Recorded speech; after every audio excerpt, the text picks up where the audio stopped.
صل علی سیدنا محمد وعلی آل سیدنا محمد بارک وسلم۔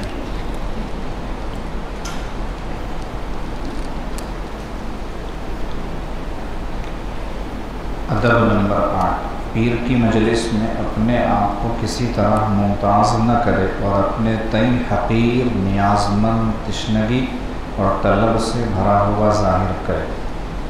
جب آپ نے کسی کو بڑا سمجھا ہے اور یہ طے کیا ہے کہ میں اس کے قدموں کی دھول ہوں، میں اس کے سامنے چھوٹا اور ذلیل ہوں، میں اپنی اصلاح کروانے اور تربیت کروانے اس کے پاس آیا ہوں، تو پھر وہاں جا کر اپنا آپ کیوں یاد رہتا ہے کہ میں علم والا ہوں، میں کمال والا ہوں، میں مال والا ہوں، میں حسن و جمال والا ہوں، میں فلاں ہوں، میں فلاں ہوں، یہ کیوں ذہن میں رہتا ہے؟ نہیں رہنا چاہیے۔ اسی لیے عاجز اکثر ایک بات کہتا ہے،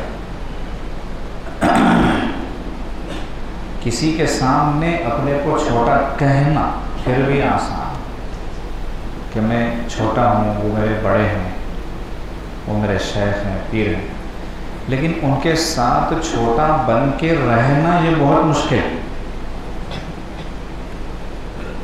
مسلسل ان کے ساتھ جب بھی رہے چھوٹا بن کے رہے یہ مشکل ہے۔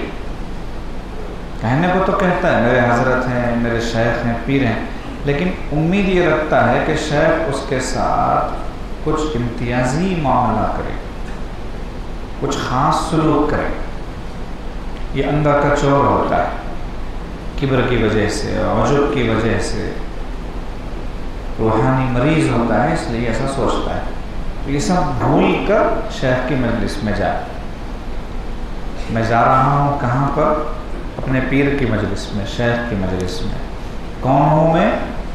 خارش زدہ کتے سے بدتر، خارش زدہ کتے سے بدتر۔ جس کتے کو خارش ہو جاتی ہے، کھجلی کی بیماری، کیسا لگتا ہے؟ کسی کی آنکھ کو نہیں لاتا، اس سے بدتر ہوں، یہ سوچ کے جائے۔ حضرت امام ربانی مجدد غسانی رحمۃ اللہ علیہ فرماتے ہیں کہ جو بندہ اپنے کو خارش زدہ کتے سے بدتر نہ سمجھے وہ ہماری مجلس میں نہ آئے۔ اور فرماتے ہیں کہ میں اپنے آپ کو فرنگی کتے سے بدتر سمجھتا ہوں، اور اپنے بارے میں بھی یہی بات، یہ نہیں کہ ہم کوئی خدا ہیں، ہم کوئی بہت خاص آدمی ہیں، ہم دودھ کے دھلے ہیں اور آپ نجاست کے پلیدے ہو، ایسا نہیں۔ شاید بھی اپنے کو وہی سمجھ رہا ہوتا ہے، مرید کو بھی اس مقام پر پہنچانا چاہتا ہے۔ اگر ہم یہ سوچیں کہ شیخ ہمارے ساتھ میں خصوصیت والا معاملہ کریں تو پھر اس کا مطلب ہم قابل نہیں ہیں کہ شیخ خصوصیت والا معاملہ کریں۔ تو اپنے کو حقیر سمجھے، ذلیل سمجھے، اور پیاس ہو اس کے اندر، طلب ہو کہ مجھے کچھ مل جائے، کچھ مل جائے۔ آگے حضرت فرماتے ہیں، مرشد کی موجودگی میں کوئی ایسی بات نہ کرے جس سے حاضرین پر علمی تفوق ظاہر ہو۔ شاید 2-4 لوگوں کے ساتھ بیٹھے ہیں، اب وہاں اپنی ڈینگیں مار رہے ہیں، میں فلاں ہوں، میں نے یہ کام کیا ہے، میں ایسا ہوں، میں ویسا ہوں۔ اب لوگ متاثر ہو رہے، متوجہ ہو رہے کہ ارے بھائی فلاں صاحب نے، بڑے صاحب، یہ پیر کے ادب کے خلاف۔ آپ یہاں اپنے کو چھوٹا بنا کر چلانے آئے تھے، شیخ کے سامنے بیٹھ کر اپنے بارے میں ایسی بات کر رہے ہو کہ آپ کا بڑا ہونا ظاہر ہو رہا ہے، کتنی غلط بات ہے۔ اور ایسے ہی دنیاوی جاہ و حشمت کا مظاہرہ نہ کرے۔ شیخ کے سامنے بڑی گاڑی میں آنا، شان کرنا، کچھ امتیازی شان والے کپڑے پہننا، جوتے پہننا، فون ہاتھ میں رکھنا، فلاں کرنا، بتانا کہ ہم تھوڑے فلاں ہیں، ایسے ہیں، ویسے ہیں، یہ بھی فقیر بن کے آئیے آپ۔ کیا ضروری ہے شیخ کے پاس مرسیڈیز میں بیٹھ کر آنے کی؟ سائیکل موٹر پہ آ جائیے، پیدل چل کے جا سکتے ہو تو پیدل آ جائیے۔ تو مال پیسے کے حساب سے بھی شیخ کے سامنے دکھاوا نہیں کرنا۔ اور ایسے ہی دیگر اپنے پیر بھائیوں کے سامنے، شیخ کے سالکین کے سامنے یہ محسوس نہیں کروانا کہ شیخ مجھ سے مشورہ کرتے ہیں، میں رازدار ہوں پیر کا، کچھ پوچھنا ہو تو مجھ سے پوچھتے ہیں، اس کو جتاتے پھرنا دوسروں کے سامنے کہ حضرت نے مجھ سے یہ پوچھا، حضرت نے مجھ سے یہ رائے لی، حضرت نے فلاں جگہ جانے کے لیے کہا کہ میں آپ ہی کے ساتھ جانا چاہتا ہوں، آپ چلیں تو اچھا ہوگا۔ کبھی کہہ جاتے ہیں مریدین اس طرح کی باتیں، شیخ اپنا سمجھ کر کہتا ہے، کسی حکمت اور مصلحت کی بنا پر کہتا ہے، اور یہ باہر آ کے اس طرح کرتا ہے۔ یہ بہت غلط بات ہے۔ اس سے یہ احساس ہوتا سامنے والوں کو کہ گویا یہ ہمارے پیر پر احسان کر رہے ہیں، ہمارے مرشد کے محسن ہیں۔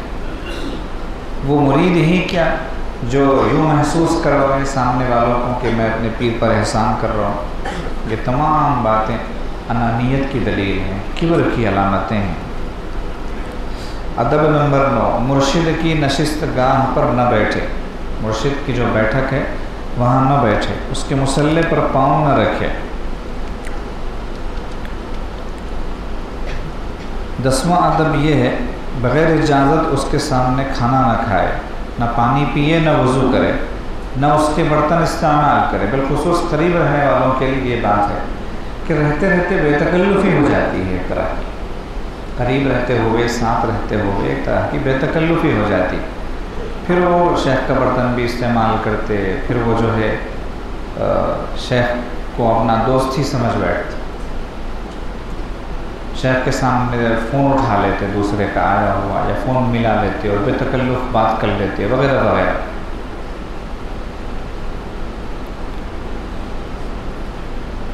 چاہے جتنا قریب رہنے کا موقع ملے، حد میں رہنا چاہیے۔ صرف ایک دفعہ پورے عرصے میں صرف ایک دفعہ ایسا ہوا کہ اس عاجز کو اپنے پر بے انتہا افسوس ہوا کہ حضرت کی شان میں گستاخی ہوئی۔ غفلت کی وجہ سے ہوا یہ تھا کہ ایک صاحب کی وجہ سے، ایک صاحب کی وجہ سے کہ سبب وہ بنے تھے، ہنسی چھوڑ دی حضرت کے سامنے۔ حضرت نے محبت بھرے انداز سے ہی ایسے دیکھا جیسے اس میں ڈانٹ تھی۔ حضرت کا ایک خاص انداز ہے ڈانٹ کر، اچھی طرح یاد ہے وہ منظر، وہ جگہ، وہ کیفیت۔ پھر کبھی الحمدللہ شیخ کے سامنے دانت نہیں نکلے۔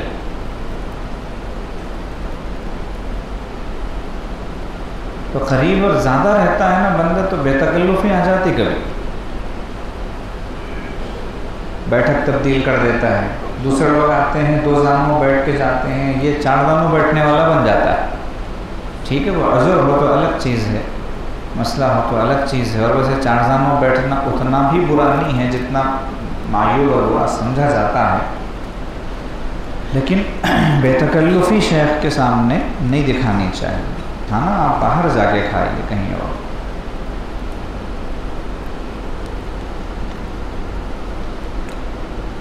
اس کی طہارت اور وضو کی جگہ طہارت یہ وضو نہ کرے۔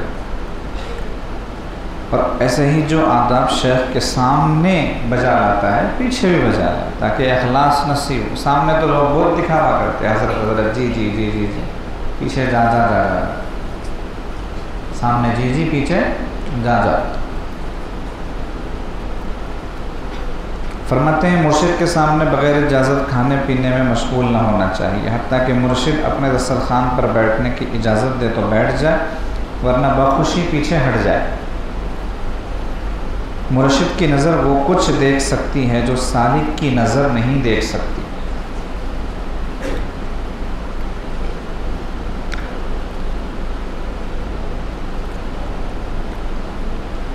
عموماً ایسا ہوتا ہے کہ شیخ مرید کو کبھی کھلاتا ہے، وہ یہ چیز کھائیے آپ، اور جو چیز وہ کھا رہا ہوتا ہے، جو چیز شیخ دیتا ہے کھانے کے لیے، تو اس پر توجہ ڈالتا ہے، وہ کھانے کی چیز پر۔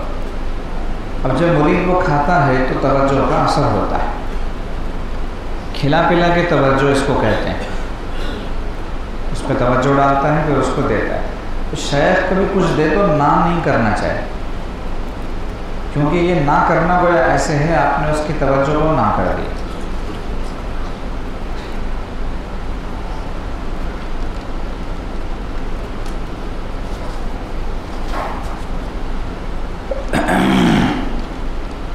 کئی واقعات ہیں کہ مشائخ نے جو ہے اپنے خلفاء کو، سالکین کو اپنا کھا کے بچا ہوا حصہ دیا کہ یہ کھاؤ، یا اپنے ہاتھ سے کوئی چیز دی کہ یہ کھاؤ. صاف دل آدمی کا کسی چیز کو ایک بار دیکھ لینا ہی کافی ہوتا ہے اس میں توجہ آنے اور اثر آنے کے لیے. اور شیخ جو ہے کوئی چیز اپنے ہاتھ میں لے کر سامنے دے رہا ہے کہ یہ لو، پھر تو بہت بڑی نعمت مل گئی، اس کو چھوڑنا نہیں چاہیے.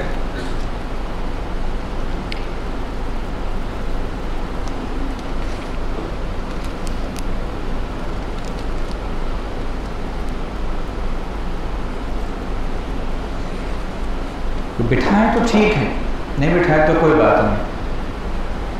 یہ خیال نہیں ہونا چاہیے کہ میرا کب نمبر لگے گا دسترخوان پر، سبھی لوگ جا رہے ہیں آ رہے ہیں مجھے تو نہیں بلایا. جب یہ سوچے گا تو اس کو نہیں بلایا جائے گا. وہ بلایا چاہتے وہی لوگ ہیں جو کبھی نہیں سوچتے. یہاں کی دنیا ہی الٹی. خلافت کا تاج اسی کے سر پر رکھا جاتا ہے جو کبھی سوچا ہی نہیں ہوتا کہ مجھے اجازت ملے گی، اور جو اجازت کے لیے ہمیشہ داڑھی پہ ہاتھ پھیرتا رہتا ہے اس کو اجازت نہیں ملتی. داڑھی پہ ہاتھ پھیرنے کا مطلب داڑھی ناپتا ہے، میری داڑھی تو ماشاءاللہ ہے پھر بھی کیوں اجازت نہیں مل رہی؟ تو ایسے کوئی اجازت نہیں ملتی. خیال ہی نہیں ہونا چاہیے. میں اور شیخ کا دسترخوان آئینے میں شکل دے ذرا، یہ خیال ہی کیسا آیا مجھے؟ میرے اندر یہ تواضع ہونی چاہیے.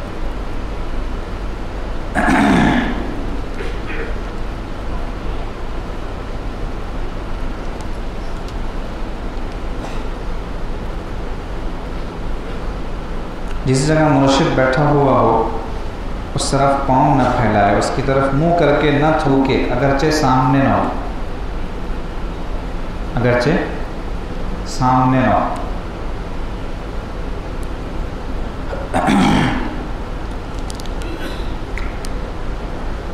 فقہاء کرام نے بیت اللہ شریف کی طرف پیر پھیلانا تھوکنا مکروہ لکھا ہے اگرچہ بیت اللہ سامنے نہ ہو. کیوں؟ اس لیے کہ بیت اللہ مرکز انوار تجلیات ہے، اللہ پاک کی تجلیات جو ہے وہاں پر پڑتی ہیں.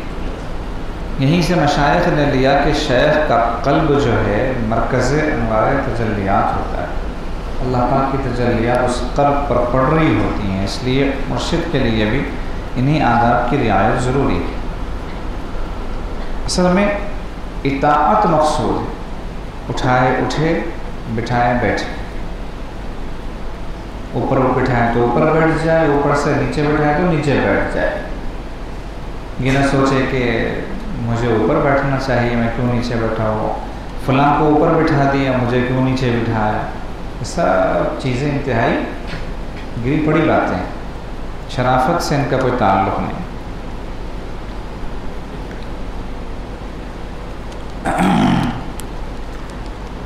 شیخ کے سائے پر قدم نہ رکھے اور حتی الامکان ایسی جگہ کھڑا نہ ہو کہ اس کا سایہ مرشد کے سائے پر یا اس کے کپڑے پر پڑے. اس کی کوشش کرنا چاہیے. اب کسی کا ذہن گیا ہو نہ گیا ہو، عاجز یہ کوشش کرتا تھا حرم شریف میں طواف کے دوران یا کہیں آتے جاتے ہوئے حرم شریف مسجد جاتے آتے ہوئے کہ ویل چیئر کے سائے پر قدم نہ پڑے. ایک تو خواہش تو ہوتی کہ بالکل قریب رہو، ساتھ ساتھ لگ کر چلو، لیکن دھوپ کی وجہ سے جو سایہ پڑتا ہے تو آپ قریب چلو گے تو ویل چیئر پر سایہ پڑے گا، اس پر حضرت کی پرچھائی پڑ رہی ہے. تو کبھی آستین پر پیر پڑ جائے گا جیسے، یا کسی حضرت کے پیر پر ہی پیر پڑ جائے گا، سائے پر ہی. ہم یہ سوچتے ہیں کہ دور چلو زیادہ بہتر ہے قریب چل کے یہ بدتمیزی کرنے سے. کوشش یہ کرنی چاہیے کہ سائے پر بھی جو ہے پیر نہ پڑے، کپڑے پر پیر نہ پڑے.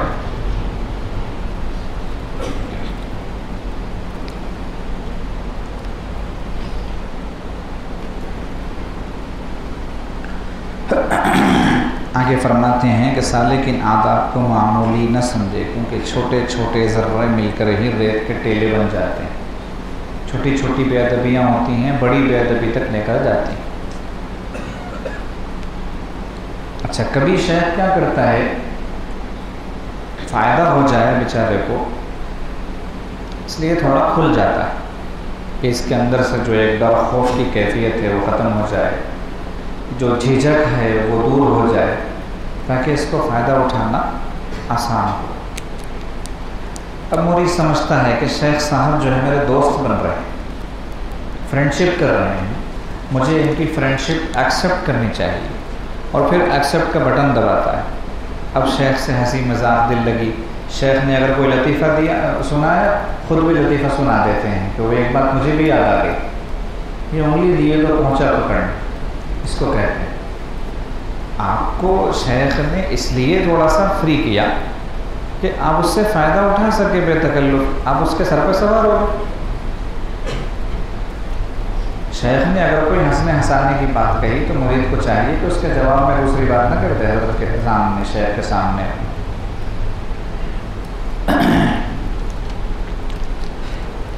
سب آداب ہیں، چھوٹے چھوٹے لگتے ہیں لیکن بڑے ہیں۔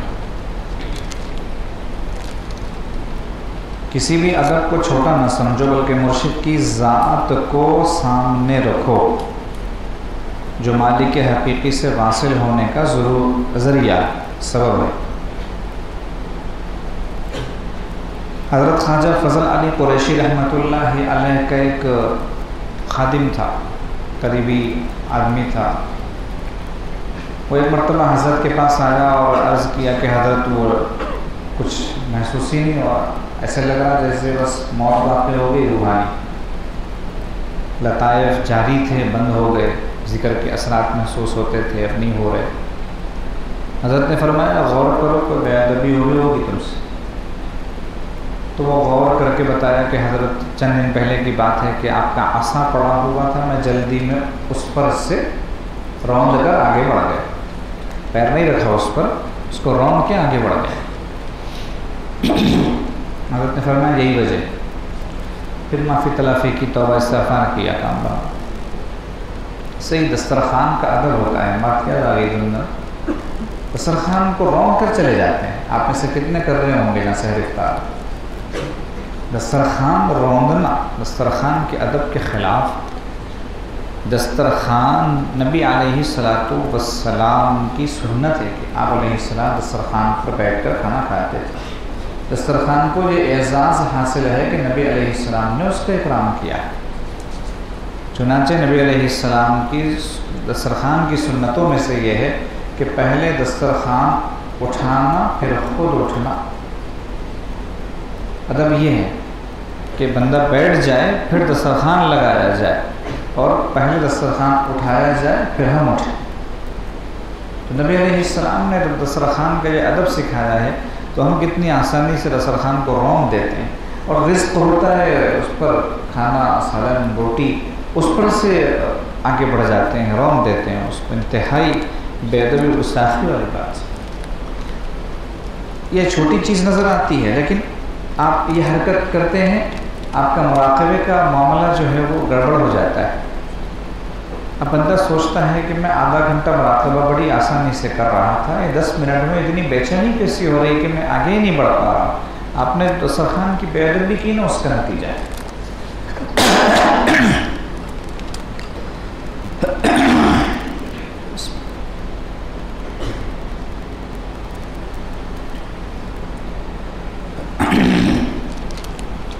ایسے ہی فرماتے شیخ کے آگے نہ چلے اور پیچھے چلنے میں شرم نہ کرے، بلکہ سعادت سمجھے۔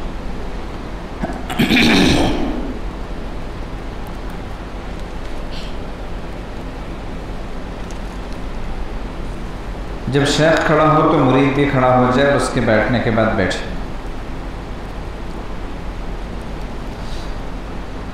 یہ اکرام میں داخل ہے۔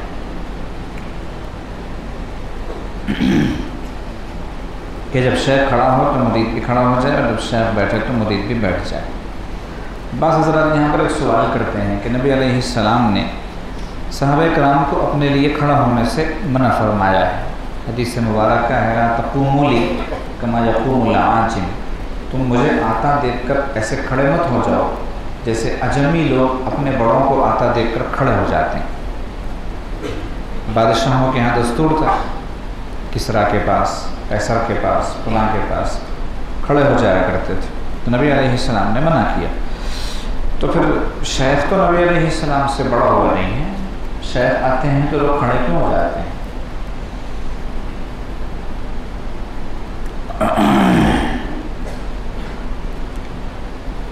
اس کا جواب دے رہے ہیں، شریعت محمدیہ کا یہ حسن ہے کہ جہاں کسی معاملے میں دو فریق ہوں تو دونوں کو ایک دوسرے کی حقوق کی تلقین کی جاتی ہے. دو پارٹی ہیں تو دونوں پارٹیوں سے کہا جاتا ہے کہ تم ایک دوسرے کے حق ادا کرو. فلاں کا تم پر یہ حق ہے، تم اس کو ادا کرو، تمہارا حق فلاں پر یہ ہے، فلاں اس کو ادا کرے، تاکہ معاملات اچھے انداز میں چلتے رہیں. شریعت نے ایک طرف تو مرید کو کھڑے ہونے کا حکم دیا تھا کہ استاذ کی عزت افزائی ہو اور انزل الناس منازلہم پر عمل ہو. دوسری طرف مرشد کو حکم دیا کہ لوگوں کے کھڑے ہونے کو پسند نہ کرے تاکہ عجب و تکبر سے بچ سکے.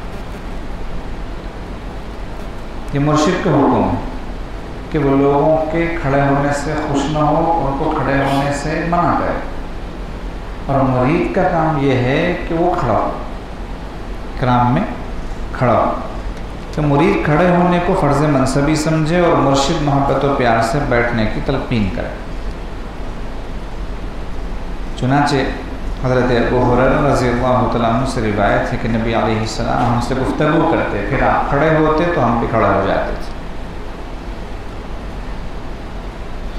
حضرت سعد بن معاذ رضی اللہ تعالیٰ عنہ تشریف لائے ایک دفعہ ایک جگہ. تو ان کی قوم کے جو لوگ تھے، سعد بن معاذ اپنی قوم کے سردار تھے، تو نبی علیہ السلام نے ان کی قوم کے لوگوں سے فرمایا قوموا الی سیدکم، تمہارے سردار آ رہے ہیں، کھڑے ہو جاؤ، جاؤ ان کا استقبال کرو. تو یہ ہے معاملہ کہ مرید کھڑا ہوتا رہے، مرشد بٹھاتا رہے. ساری بات سمجھو.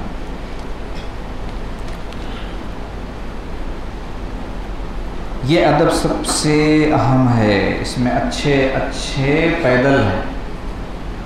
شیخ کے روبرو اور پس پشت یکساں رہے، سامنے بھی ویسے ہی رہنا، پیچھے بھی ویسے ہی رہنا. اپنا ظاہر و باطن ایک طرح پر رکھے، یعنی دل اور زبان کے درمیان کسی قسم کا فرق نہ رکھے. سامنے تو اپنے شیخ سے، مرشد سے، پیر سے یہ کہنا کہ حضرت آپ کے بغیر ایک گھڑی جی نہیں لگتا، آپ کو دیکھے بغیر چین نہیں آتا، عرصہ ہوا آپ کا دیدار نہیں ہوا، دل ہی نہیں لگ رہا تھا، کہہ دیا. اب پیچھے کیا حال ہے؟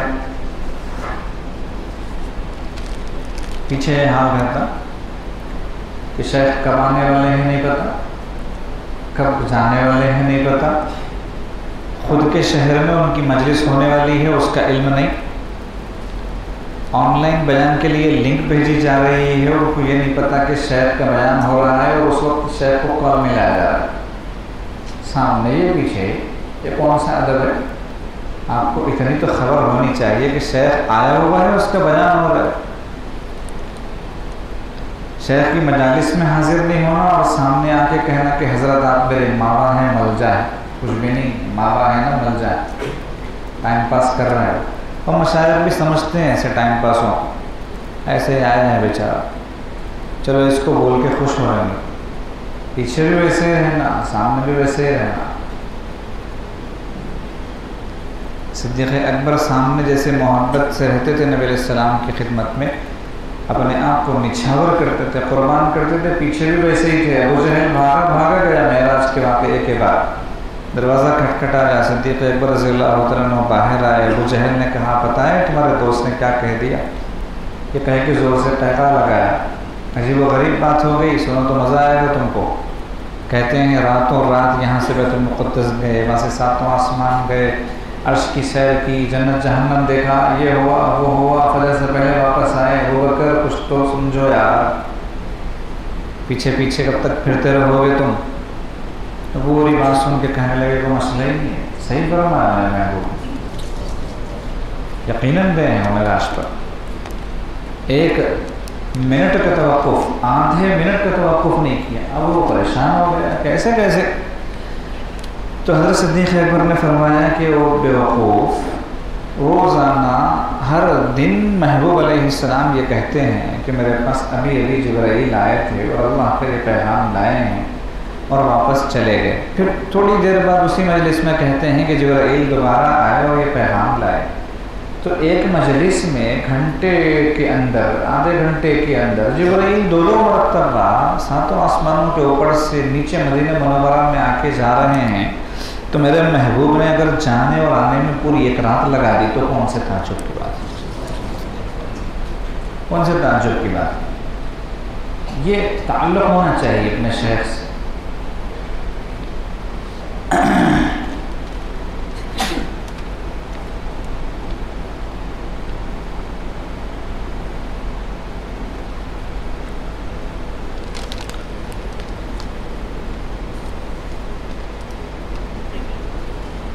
ایسے ہی اس میں یہ بات بھی شامل ہے کہ شیخ کے سامنے ظاہری اعتبار سے ایسا رہے جیسا کہ بہت بڑا اللہ والا ہے، صائم النہار ہے، قائم اللیل ہے، دن کو روزے رکھتا، رات کو نفلیں پڑھتا.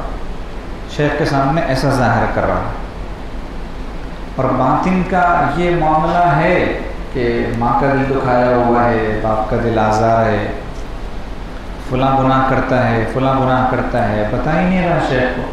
کتنے سالکین مریدین ہوتے ہیں جو شیخ کے سامنے جبرائیل بن کر آگے پیچھے پھر رہے ہوتے ہیں اور گھر میں ان کے ماں باپ ان کو بددعائیں دے رہے ہوتے ہیں. شیخ عالم الغیب تو ہے نہیں، اس کو کیا معلوم کہ آپ گھر میں کیا کر کے آئے.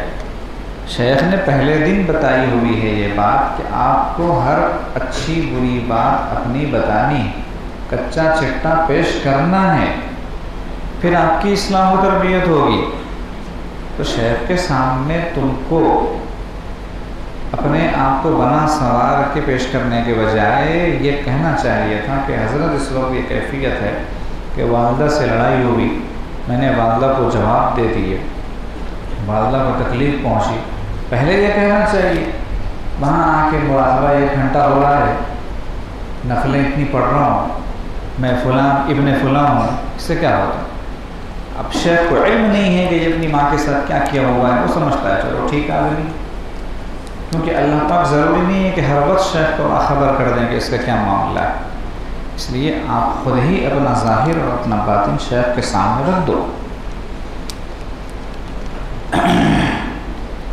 مرشد کے تمام اقوال و افعال کو صحیح سمجھے، اعتراض نہ کرے، دل میں شک و شبہ نہ لائے. اگر کوئی بات سمجھ نہ آئے تو حضرت موسیٰ اور حضرت خضر کا قصہ یاد کریں کہ حضرت خضر علیہ السلام سارے کام صحیح کر رہے تھے، حضرت موسیٰ علیہ السلام کو وہ سارے کام غلط لگ رہے تھے.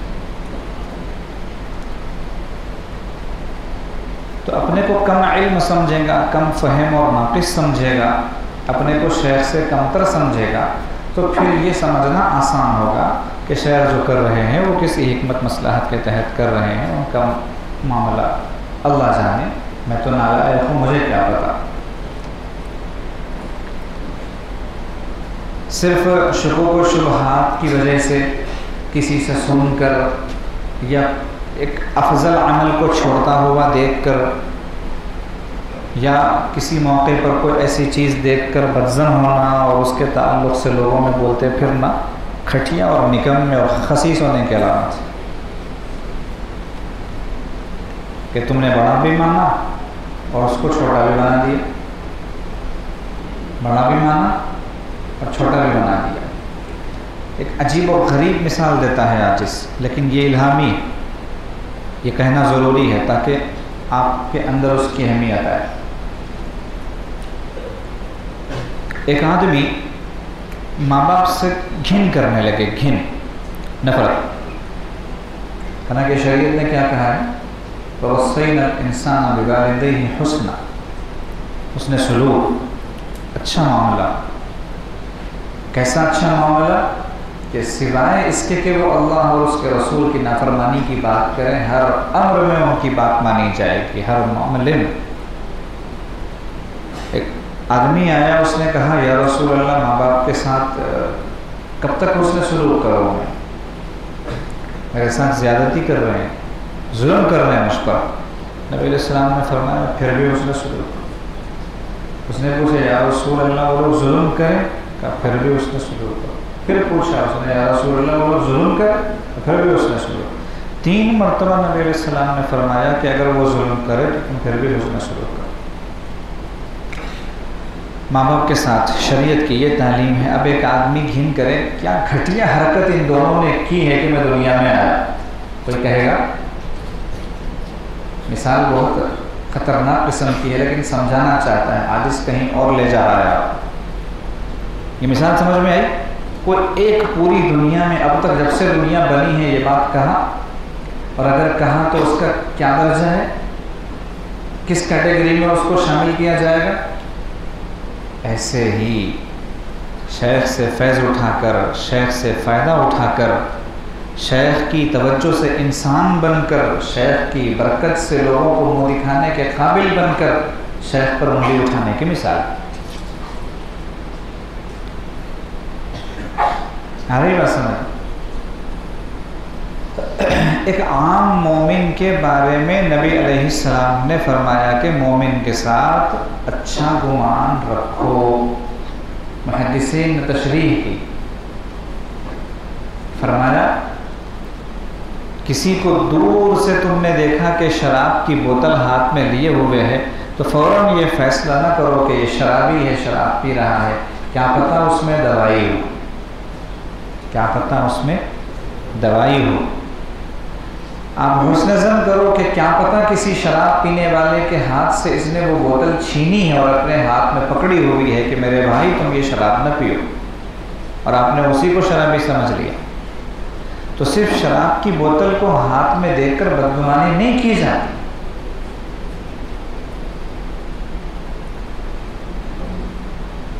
کسی کو گوشت کھاتا ہوا دیکھ کر یہ نہیں سوچا جاتا کہ یہ خنزیر کا گوشت کھا رہا ہے، وہاں آپ یہ سوچئے کہ یہ بکری کا گوشت کھا رہا ہے، حلال کام کر رہا ہے۔ تو عام مومنوں کے ساتھ ہمیں اچھا گمان رکھنا ہے، تو جو اللہ کے مقبول بندے ہیں، جن کو دنیا اللہ والا سمجھتی ہے، جانتی ہے، ان کے بارے میں انگلیاں اٹھانا، مجلسیں جمانا اور ادھر ادھر باتیں کرنا انتہائی نکمے ہونے کے علامت ہے۔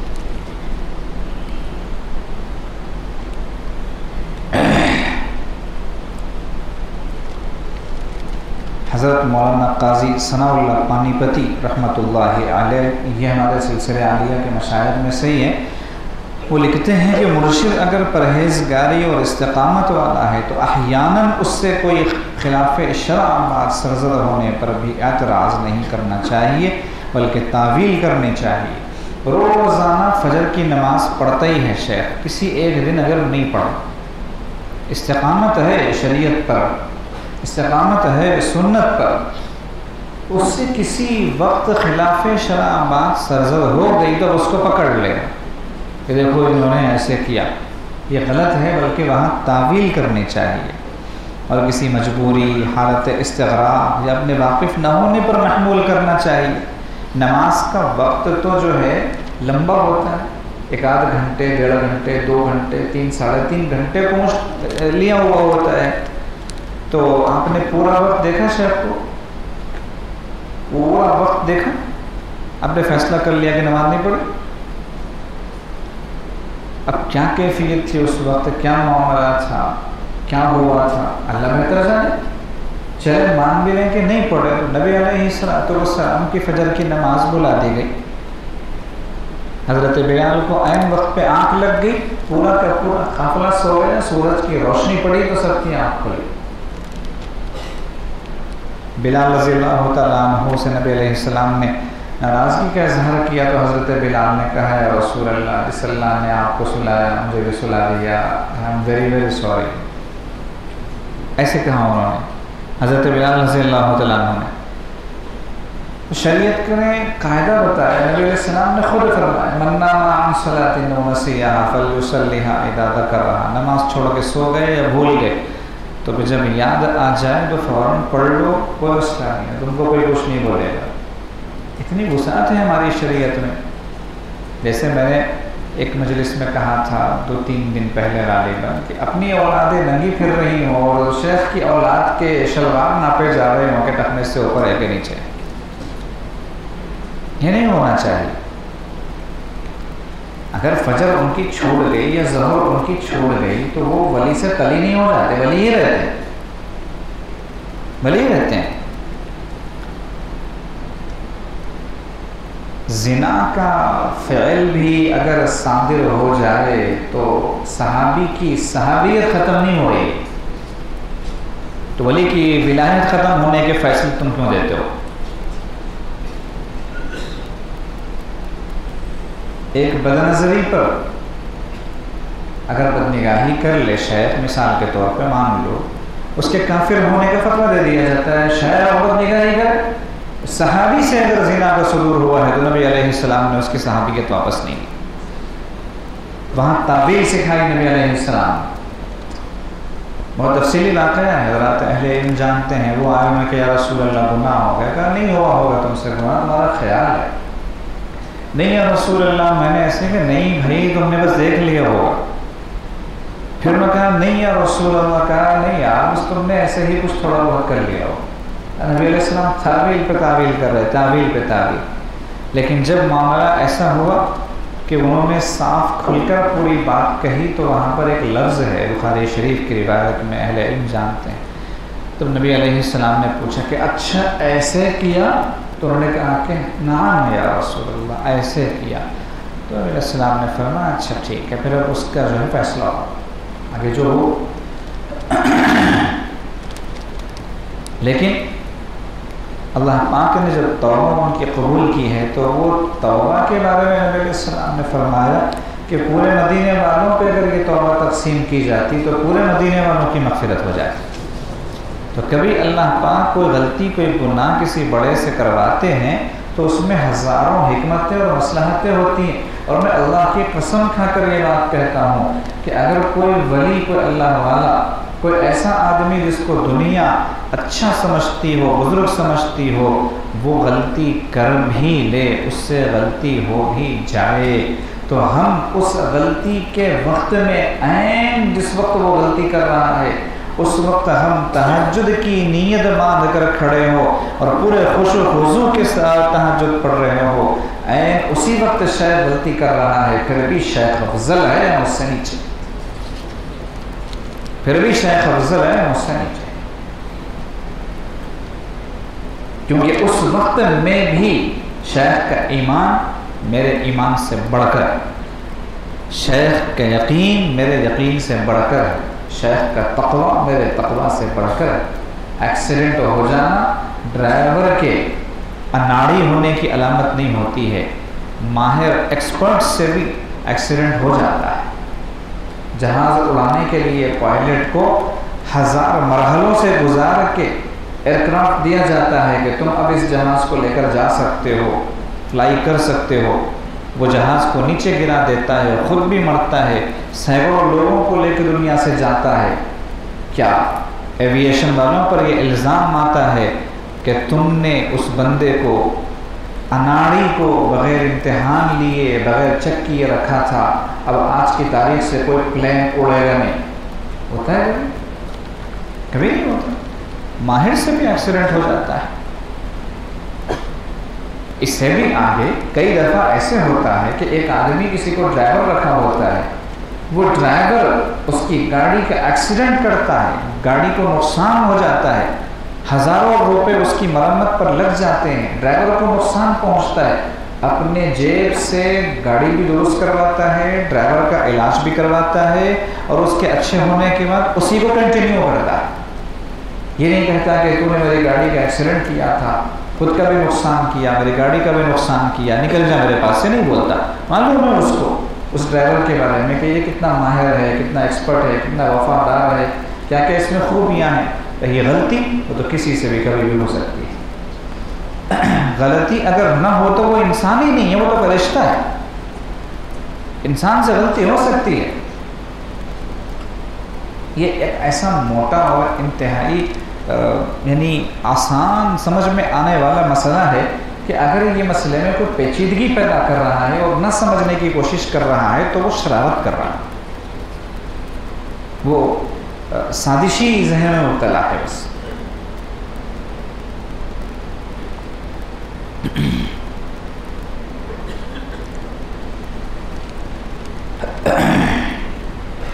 فرماتے ہیں تعویل کرنی چاہیے۔ ہاں اگر کوئی ایسا شخص ہے جس میں شیخ کامل کے اوصاف نہیں ہیں اور اس کی عادت اور طریقہ ہی فاسقانہ ہے تو ایسا شخص ہرگز ولی نہیں ہے۔ ایسے شخص کے کاموں اور باتوں کی تعویل ہرگز جائز نہیں ہے۔ کسی کے بارے میں یہ پتہ ہو کہ نماز پڑھتا ہی نہیں، نماز چھوٹنے کی مثال دی تھی عاجز نے آپ کو کہ نماز چھوٹی، قضا ہوئی، پڑھتا ہی نہیں ہے تو وہ ولی نہیں۔ آپ اس کے پیچھے جائیے ہی مت، وہ تو گمراہ ہے۔ اور ایسے ہی ایک آدمی مسلسل داڑھی کاٹتا ہے، وہ ولی نہیں ہے، وہ آپ اس کو ولی مت سمجھیے۔ شیخ کامل کے لیے داڑھی ہونا ضروری ہے، ہر ہی بات سمجھ میں، داڑھی کاٹنے والا ولی نہیں ہو سکتا۔ تو اگر ایسی کوئی چیز مسلسل اس کے اندر نظر آ رہی ہو تو وہ ایک الگ بات ہے۔ رشوت خور ہے، ولی نہیں ہو سکتا، وہ سود خور ہے، ولی نہیں ہو سکتا۔ دنیا اس کو ولی سمجھتی ہے، وہ فائنانس کے کاموں میں مبتلا ہے، وہ ولی نہیں ہے، وہ ولی کے نام پہ دھوکہ ہے۔ ایسی اگر کوئی بات ہے تو وہ الگ چیز ہے۔ ایسے شخص کے کاموں اور باتوں کی تعویل جو ہے وہ جائز نہیں ہو سکتی۔ شرعی پردے پر عمل نہیں کرتا، وہ ولی نہیں ہے۔ وہ پڑھنا ضروری ہے، پردے پر عمل نہیں ہے، عورتوں کے سامنے بے محابہ آتا جاتا ہے، عورتوں سے بے تکلف باتیں کرتا ہے وغیرہ، تو پھر وہ ولی نہیں ہو سکتا۔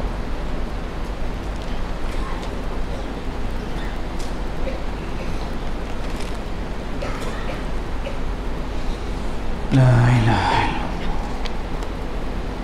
شیخ کی سختی اور ڈانٹ ڈپٹ سے دل تنگ نہ ہو اور بدگمانی کو راہ میں نہ آنے دے، کیونکہ شیخ کی سختی طالب کے لیے سائیکل کا کام کرتی ہے۔ جس طرح ایک مالی کسی پودے کے فاضل حصوں کو کاٹتا ہے تو پودے کی نشو و نما بھی اچھی ہوتی ہے اور وہ دیکھنے میں بھی دیدہ زیب نظر آتا ہے۔ یا جیسے ایک طبیب کسی مریض کے زخم پر کبھی نشتر لگاتا ہے، کبھی اس میں سے گندا مواد نکالتا ہے، کبھی مرہم لگاتا ہے، حتیٰ کہ مریض شفا یاب ہو جاتا ہے، ایسے ہی مرشد کامل مرید کی تربیت کے لیے کبھی شفقت و محبت سے پیش آتا ہے، کبھی ڈانٹ ٹپٹ کرتا ہے تاکہ مرید میں اخلاق حمیدہ پیدا ہو جائیں۔ حضرت مرشد عالم رحمۃ اللہ علیہ فرمایا کرتے تھے، پیر کو چپ شاہ نہیں ہونا چاہیے۔ اگر مرشد اپنے مریدین کی کوتاہیوں پر خاموش رہے گا تو مریدین کی اصلاح کیسے ہوگی؟ مرید صاحب غلطیاں کرتے ہیں، پیر صاحب جی جی جی کرتے ہیں، تو ایسی جگہ پیری مریدی بہت زیادہ چمک، ارے حضرت تو کچھ بھی نہیں بولتے، کچھ بھی کرو کچھ بھی نہیں بولتے۔ بعض جگہوں پر ماں باپ اپنے بچوں کو گھور کے بھی نہیں دیکھتے، للو ٹلو بنا کے رکھتے ہیں، وہ کچھ نہیں کہتے۔ ایک جگہ ایک چھوٹے بچے نے کہا ہمارے ابو تو کچھ بولتے ہی نہیں، بولو جاؤ، یعنی سامنے والے نے کہا اس کی شرارت دیکھ کر کہ ہم تمہارے ابو سے کہہ دیں گے، وہ کہنے لگا ابو تو کچھ بولتے ہی نہیں، جاؤ بولو۔ تو وہ ابو نہیں ہے، وہ ٹبو ہے بیچارہ۔ وہ ابو ہی کیا، جس کا نام آنے پر ابو بولنے پر بچہ ڈرے نا۔ ماں سے نہیں ڈرتے، ماں پر شفقت غالب ہوتی ہے، ماں سے عموماً نہیں ڈرتے بچے، لیکن باپ کا ڈر تو ہونا چاہیے۔ تو اگر شیخ کا نام سن کے ڈر کی کیفیت نہ پیدا ہو تو وہ بیچارہ شیخ کیسے ہوا؟ اور ایسے شیخ کو جھنجھنا بنا لیا جاتا ہے۔ پھر اگر کوئی شیخ بیچارے جمال کا پرتو ہیں، کچھ کہتے نہیں ہیں، تو مریدین کو چاہیے کہ ان کا ادب و احترام کریں، ان کے ساتھ ویسا سلوک نہ کریں۔ لیکن عموماً ایسے نہیں ہوتا، جہاں شیخ نرم وہاں مریدین بہت گرم، اس لیے شیخ کو کبھی گرم کبھی نرم ہونا چاہیے۔ ہمیشہ اگر خاموش رہے گا یا مریدین کی غلطیوں سے نظر انداز کرنے والا معاملہ کرے گا تو پھر ان کی تربیت نہیں ہوگی۔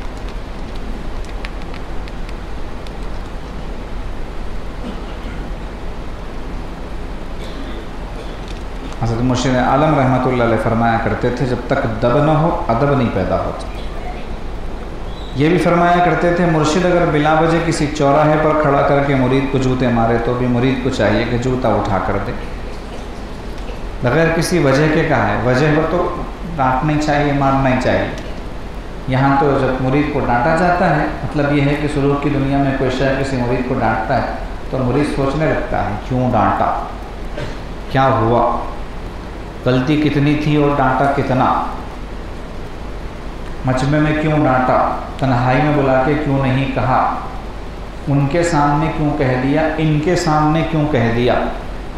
کبھی کبھی ڈانٹا جاتا ہے تو پیچھے پلٹ کے دیکھتے ہیں کوئی سن تو نہیں رہا شیخ کی ڈانٹ، آزو بازو دیکھتے ہیں۔ جب شیخ ڈانٹ رہا ہو تو سر جھکا کر ڈانٹ سنیے، چاہے پیچھے آپ کے ابا ہوں، آپ کے جگری دوست ہوں، یا خود آپ کی اولاد ہو۔ اس وقت تک شیخ کا فیض نہیں مل سکتا، رائی کے دانے کے برابر نہیں مل سکتا۔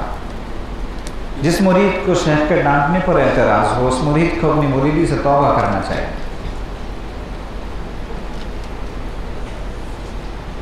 یعنی اگر کسی کو ڈانٹ برداشت نہیں ہوتی ہو تو وہ مرید ہی نہ بنے نا، کس نے کہا مرید بننے کے لیے؟ حضرت والا تھانوی رحمۃ اللہ علیہ فرمایا کرتے تھے کہ تم نے اصلاح و تربیت کی ذمہ داری مجھے دی ہوئی ہے، ڈیوٹی لگائی ہوئی ہے کہ میں تمہاری اصلاح و تربیت کروں۔ اب یہ جو تم نے تعلق پیدا کیا ہوا ہے مجھ سے، اب اس کا تقاضا ہے کہ میں تم پر ڈانٹ ڈپٹ کروں، تمہارے ساتھ میں نگرانی کروں، کچھ پوچھوں، بتاؤں، کہوں۔ اور تم جس دن کہو گے کہ ہمارا اب یہ تعلق آپ سے نہیں ہے تو تم گواہ رہو کہ اگلے لمحے میرا سلوک دیکھنا تمہارے ساتھ کیسے رہے گا۔ کچھ نہیں کہوں گا، میں ایک لفظ نہیں کہوں گا، لیکن جب تم کہتے ہو کہ حضرت میری تربیت کیجئے، میری اصلاح کیجئے، میں آپ کا سالک ہوں، مرید ہوں، تو پھر کیوں یہ اعتراض کرتے ہو، اشکال کرتے ہو؟ مطلب یہ کہ اندر میں کبر بڑا ہی ہے نا۔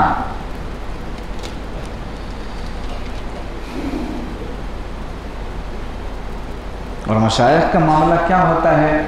مرید کو ڈانٹتے ہوئے اس کو بتانے کی ضرورت نہیں ہے، کیونکہ اس کو بتانا گویا صفائی دینا ہے، اور یہ عاجز صفائی دینے کا قائل نہیں۔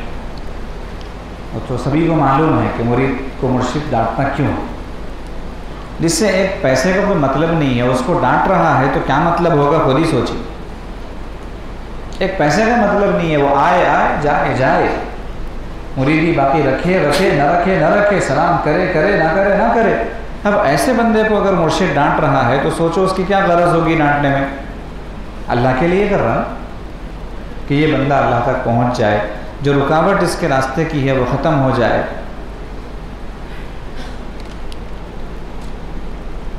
حضرت فرماتے ہیں مرشد اگر مرید کی کسی بات پر اسے ڈانٹتا ہے تو اس احساس کے ساتھ کہ جیسے کسی حسین عورت نے چہرے پر سیاہی لگا لی، ابھی سیاہی دھوئے گی تو چاند سا چہرہ نکل آئے گا، وہ یہ سمجھتا ہے کہ بیچارہ بہت اچھا ہے، غلطی کر گیا ہے، اس کو ڈانٹو یہ درست ہو جائے گا، اس لیے ڈانٹتا ہے۔ مزید برآں ڈانٹ ڈپٹ اور روک ٹوک کا مقصد اصلاح احوال ہوتی ہے، کوئی دل میں غبار رکھنا نہیں ہوتا۔ اصلاح احوال، دل میں غبار رکھنا بالکل بھی نہیں ہوتا، دل میں میل ہوتا ہی نہیں۔ وہ شیخ کامل ہو ہی نہیں سکتا جس کے دل میں مرید کے تعلق سے میل ہو، غبار ہو، ہو ہی نہیں سکتا۔ بلکہ جس کو ڈانٹا جاتا ہے نا اس کے لیے خصوصی دعا ہوتی ہے، خصوصی دعا۔ تربیت کا معاملہ ہوتا ہے۔ پچھلے سالکین کے بارے میں آتا ہے کہ اگر شیخ کی طرف سے ڈانٹ نہیں پڑتی تو وہ روتے تھے کہ شیخ کی توجہ غالباً ہم پر سے ہٹ گئی کہ ہمیں ڈانٹ نہیں پڑ رہی، ایسے روتے تھے۔ ایک بزرگ نے اپنے ایک مرید کو بہت ڈانٹا، ڈانٹ کے پوچھا میں نے کیوں ڈانٹا؟ تو میں کہنے لگا حضرت پتہ نہیں کیوں ڈانٹا۔ تو بزرگ نے پوچھا کہ تم نے پوچھا نہیں پھر مجھ سے کہ کیوں ڈانٹ رہے ہیں حضرت، کیا غلطی ہے میری؟ تو کہنے لگے کہ حضرت لمحے بھر کے لیے خیال آیا کہ مجھے کیوں ڈانٹا جا رہا ہے، لیکن پھر فوراً ہی یہ خیال آیا کہ تو غلطیوں کے سوا کرتا ہی کیا ہے، تجھے ڈانٹ نہ پڑے تو اور کیا، اس لیے میں پوری ڈانٹ آپ کی سن لیا۔ یہ ہونا چاہیے سالک کو، یہ نہیں کہ جو ہے سوچتا پھر ڈانٹ رہے ہیں، کیوں ڈانٹ رہے ہیں، کیوں ڈانٹ رہے ہیں، کس وجہ سے ڈانٹ رہے ہیں، کیا کیا۔ بھائی مشائخ نے ہم کو بلایا تھوڑی ہوتا ہے آؤ آؤ ہماری دکان چمکاؤ، ہمارے کسٹمر بنو، آپ مرید بن جائیں گے تو ہمارے وارے نیارے ہو جائیں گے، ہمارے بچے پل جائیں گے، ہماری روزی روٹی کا مسئلہ حل ہو جائے گا، ایسے کہتے ہیں مشائخ؟ تم آؤ 100 بار اپنی غرض ہو تو آؤ، نہ آؤ جاؤ، ہم نے بلایا تھوڑی پکڑ کے۔ بلکہ اللہ والے تو اس فراق میں رہتے ہیں کہ اس عوام کے اور آنے والوں کے مجمع سے چھٹکارا ملے تو اللہ کو یاد کریں۔ کیا ان میں پھنس گئے ہم لوگ کہ ہر وقت اس سے ملو، اس سے ملو، فلاں آیا، اس میں پریشان رہتے اللہ والے، وہ تو کسی سے دل ہی نہیں لگاتے۔ یہ سب چونچلے نخرے وہاں ہونے چاہیے جہاں دکان لگانے کا معاملہ ہو. ہاں پوچھیے آپ ان سے کہ ہم آپ کے اتنے پرانے کسٹمر ہیں اور ہم آپ کے ساتھ میں اتنے دنوں سے ہیں, آپ کا اتنا خیال کرتے ہیں, آپ کیوں ڈانٹ رہے ہیں ہمیں؟ وہاں جا کے پوچھنا چاہیے نا. تو ڈانٹ ڈپٹ کو اپنے لیے تریاق سمجھیں, زہر نہیں. تریاق مطلب زہر کا توڑ, جس سے زہر کا اثر ختم ہو جاتا.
مراقبہ کر لیجیے, سروں کو جھکائیے, آنکھوں کو بند کیجیے. دنیا میں جو کچھ ہے ان سب سے ہٹ کٹ کے ایک سوئی کے ساتھ اللہ پاک کی یاد میں ڈوب جائیے. یہ تصور کیجیے کہ اللہ پاک کی رحمت آ رہی ہے, میرے دل میں سما رہی ہے, میرے دل سے گناہوں کی سیاہی اور ظلمت دور ہو رہی ہے, اور میرا دل کہہ رہا ہے اللہ اللہ اللہ.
YouTube.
پیچھے سے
میں نور کے تڑکے میں جس وقت اٹھا سو کر، میں نور کے تڑکے میں جس وقت اٹھا سو کر، اللہ کی رحمت کے دروازے کھولے پائے، آتی تھی صدا پہ ہم جو مانگنے والا ہو، آتی تھی صدا پہ ہم جو مانگنے والا ہو، ہاتھ اپنے عقیدت کے آگے میرے پھیلائے، جو رزق کا طالب ہو میں رزق اسے دوں گا، جو طالب جنت ہو جنت کی طلب لائے، جس کو گناہوں سے بخشش کی تمنا ہو، جس کو گناہوں سے بخشش کی تمنا ہو، وہ اپنے گناہوں کی کثرت سے نہ گھبرائے، وہ اپنے گناہوں کی کثرت سے نہ گھبرائے، وہ مائل توبہ ہو میں مائل بخشش ہوں، وہ مائل توبہ ہو میں مائل بخشش ہوں، میں رحم سے بخشوں گا وہ شرم سے پچھتائے، میں رحم سے بخشوں گا وہ شرم سے پچھتائے، یہ سن کے ہوئے جاری آنکھوں سے میرے آنسو، یہ سن کے ہوئے جاری آنکھوں سے میرے آنسو، قسمت ہے محبت میں رونا جسے آ جائے، قسمت ہے محبت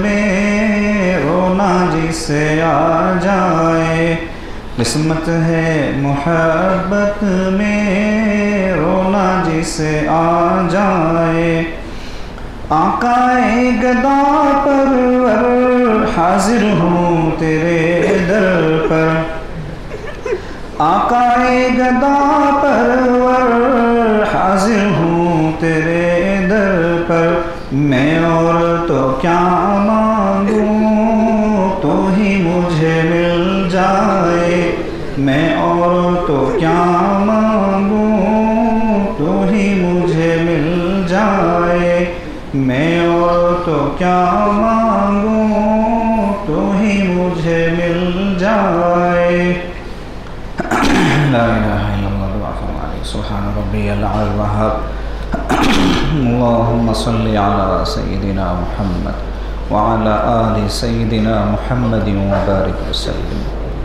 ربنا ظلمنا انفسنا وإن لم تغفر لنا وترحمنا لنكونن من الخاسرين، ربنا لا تزغ قلوبنا بعد إذ هديتنا وهب لنا من لدنك رحمة إنك أنت الوهاب، ربنا اغفر لنا ولإخواننا الذين سبقونا بالإيمان ولا تجعل في قلوبنا غلا للذين آمنوا ربنا إنك رؤوف رحيم، ربنا لا تجعلنا فتنة للقوم الظالمين ونجنا برحمتك من القوم الكافرين، اے کریم آقا ہم آپ کے انتہائی عاجز مسکین فقیر بندے ہیں، کریم آقا ہمارے گناہوں کو معاف فرما دیجیے، خطاؤں سے درگزر فرما دیجیے، پیارے اللہ آپ ہی کے بندے ہیں، شیطان بار بار ہمیں بھٹکاتا ہے، اے اللہ راستے سے ہٹانے کے لیے ہڈی چوٹی کا زور لگاتا ہے،